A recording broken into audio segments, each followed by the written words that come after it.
ತಾರಕಕ್ಕೇರಿದ ಕೈ ಕೇಸರಿ ವಂದೇ ಮಾತರಂ ಯುದ್ಧ. ವಂದೇ ಮಾತರಂ ಗೀತೆಗೆ ಕೈ ನಾಯಕರಿಂದ ಅಪಮಾನ. ತಾರಕಕ್ಕೇರಿದ ಕೈ ಕೇಸರಿ ವಂದೇ ಮಾತರಂ ಯುದ್ಧ.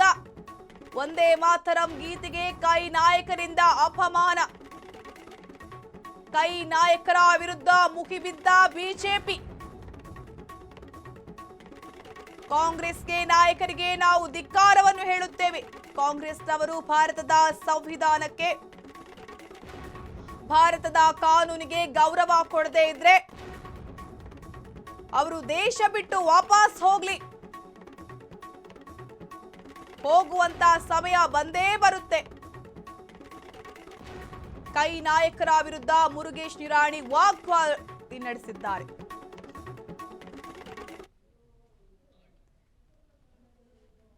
ಇನ್ನಿತರ ಕರ್ನಾಟಕ ರಾಜ್ಯಾದ್ಯಂತ ಕಾಂಗ್ರೆಸ್ ಸರ್ಕಾರದ ಭ್ರಷ್ಟತೆ ಬಗ್ಗೆ ಮತ್ತು ನಾಗೇಂದ್ರರವರ ರಾಜೀನಾಮೆ ಕೊಡಬೇಕನ್ನೋದ್ರ ಸಲುವಾಗಿ ಇಡೀ ಕರ್ನಾಟಕ ರಾಜ್ಯದ ಎಲ್ಲ ಜಿಲ್ಲೆಗಳಲ್ಲಿಯೂ ಡಿಸಿ ಕಚೇರಿಗಳ ಎದುರುಗಡೆ ನಾವು ಹಗಲು ರಾತ್ರಿ ಒಂದು ಹೋರಾಟವನ್ನು ಮಾಡ್ತಾ ಇದ್ದೀವಿ.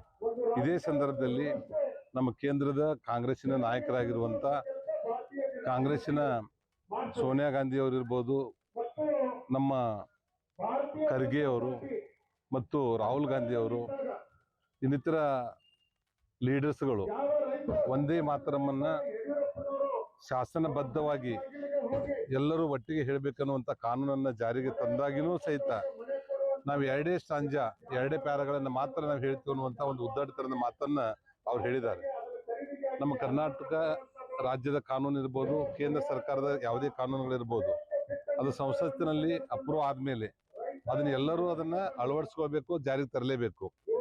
ಈಗ ಒಂದೇ ಮಾತರಮನ್ನ ಕಾನೂನುಬದ್ಧವಾಗಿ ಅದನ್ನ ಎಲ್ಲರೂ ಹಾಡಲೇಬೇಕನ್ನುವಂಥ ಸಂದರ್ಭದಲ್ಲಿ ಅದಕ್ಕೆ ಅವ್ರು ವಿರೋಧ ಮಾಡಿರುವಂಥ ಕಾಂಗ್ರೆಸ್ಸಿನ ನಾಯಕರಿಗೆ ನಾವು ಧಿಕ್ಕಾರವನ್ನು ಹೇಳ್ತೀವಿ. ಕಾಂಗ್ರೆಸ್ಸಿನವರು ಭಾರತದ ಸಂವಿಧಾನಕ್ಕೆ, ಭಾರತದ ಕಾನೂನಿಗೆ ಅವರು ಗೌರವವನ್ನು ಕೊಡದೇ ಇದ್ರೆ ಅವರು ದೇಶ ಬಿಟ್ಟು ಮತ್ತೆ ವಾಪಸ್ ಹೋಗ್ಬೇಕಾಗಿರುವಂಥ ಸಮಯ ಬಂದೇ ಬರ್ತದೆ.